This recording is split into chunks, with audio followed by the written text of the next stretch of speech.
All right, so now the next three movies I liked. Okay. Hello. So Call Me By Your Name. It's a beautifully shot movie in a beautiful location, and it's about a young gay man who lives with his Italian-American Jewish family, and his father's an archaeologist professor, and Armie Hammer is a grad student who comes to live with them. And he's a little bit older than the gay son.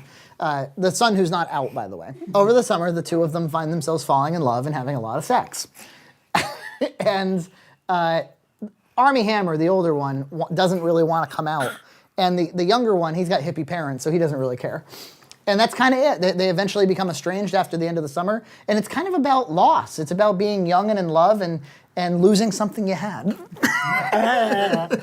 I think that, so this is a gay film, right? This is a gay topic. Wicked gay. And there's only a few ways that these stories can end, right? There's only a couple ways. Either like one of them, like somebody comes between them, the parents. Right, or they meet up at a diner years later. Yeah, they meet up at a diner years later, like Moonlight. Or they're separated by time. I like that movie. This is what happened with this movie. Is time was the thing that pulls them apart, right? And also some of Armie Hammer's hang-ups. Yes, yeah, which I thought was actually a little interesting. Yeah. That the younger person with the parents right there is not the one. Yeah, that was a really interesting. That's an interesting subversion of expectations. Yeah.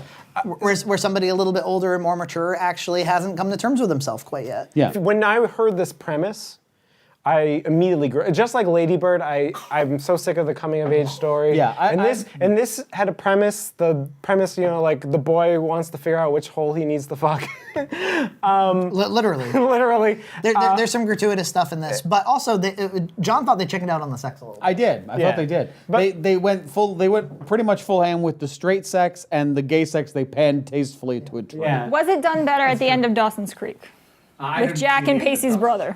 Because this is the same story. But anyway, as I was saying, while the premise made me kind of groan a bit, it rose above it. Because even though it's a premise I'm sick of, finding your sexuality, I thought it was much more interesting visually. The characters were great. I thought, it was 2 hours, but I didn't feel the 2 hours. We watched it right after we watched The Post. And the Post, which I feel like had no vision at all. Yeah. Felt like it was made by a machine. This was a lot of vision. This had opening credits that were, there weren't anything special. It was like some notebooks or something. And already I was like, somebody made this movie. Yeah. Like a human being made this movie. Yeah, like somebody I can tell. cared about this project. Yeah, and that never let up, the whole film. And I guess it was based on a book. It is. But it was, I think, a couple of the things that made it stand out from all the others is, first of all, the really excellent central performances. Yeah, really good. The 17-year-old kid is really good. He's also in Lady Bird, by the way. He plays like Oh, he plays the emo kid, right? Yeah. Wow, he was so much better He's in a this good actor. film. Yeah, he's really good in this. Wow, he was really mediocre in that film, but that just shows the power of good directing and storytelling. And he's allowed in this he's really allowed to do some interesting stuff. Like, obviously, there's the big performance moment at the end in the credits, which was it was beautiful. that was great. This cool, classy moment where he's just hanging out in the house by the fire. He just found out that Armie Hammer's getting engaged, and it's just like through the credits they give you 5 minutes of him just contemplating, on the dread of that, staring into the fire. and it was really moving. It was beautiful. But then Armie Hammer is really good. Like he feels like he's really putting out this arrogant, conceited, brilliant guy, but he actually has everything to learn from the 17-year-old. Yeah. I also thought it was ballsy, especially with the Kevin Spacey stuff and everything else, that they went ahead and let this happen. Yeah, this underage thing. Yeah, I mean, it is like a younger person going after an older man, although it's 17 and 25. Age of consent.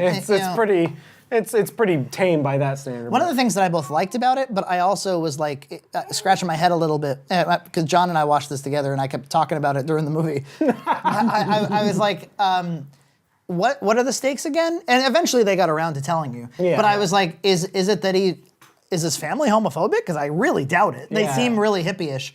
And we because couldn't. they basically, even like in the beginning, they're like, so you're gonna fuck that man? Yeah.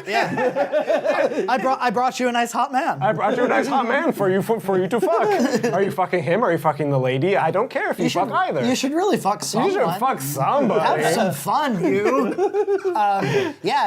Spoilers at the end. When, like his father's like, by the way, I know you were totally in love with that guy. He's like, and by the way, I totally had my own gay affair when I was a kid.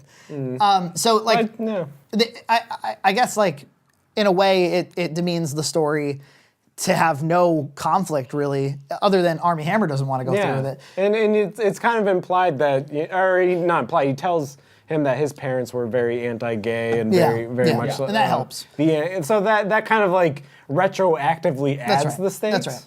But on the other hand, I liked it because almost always it's like, my parents wouldn't understand, man. Yeah, that becomes a cliche. And I feel like I've seen that movie a lot of times. This also took place during the 80s in northern Italy. Yeah. And New setting, I They think. didn't make it feel like an 80s movie, but they did a really awesome job of making the period that they're living in a little bit 80s-ish. Like some of the dancing and some of the like party scenes. But the shooting and the storytelling wasn't trapped in the 80s. Yeah. And it's this is northern Italy with rich people. Yeah. I mean, everything, like, it's a summer where nobody has much to do except for fuck each other.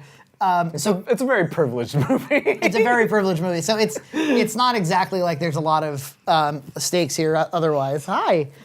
You want me to tell you more about Call You By Your Name? I still thought that, like, so for that reason, the pace is not lightning fast. Yeah. No. But it didn't, like with Phantom Thread, where I'm like, we're doing the same thing over and over again. Yeah, and I don't that's get it. true. This movie had a little narrative drive. It revealed a little bit more about the characters. Yeah. It was done very. It was a very human movie. Like you felt like there was like a sensuality to it that wasn't gross.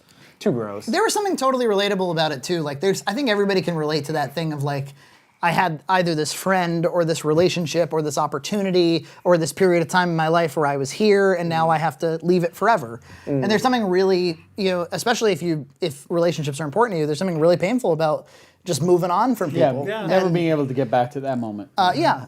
And so I thought this was great and I totally recommend it. I agree. It surprised me. Like I said, the premise made me groan, but it blew me away. This was this year's Hell or High Water. Yeah, I think The so. movie that you didn't know existed. Yeah. And then you watched it because of Oscars and you were delightfully surprised.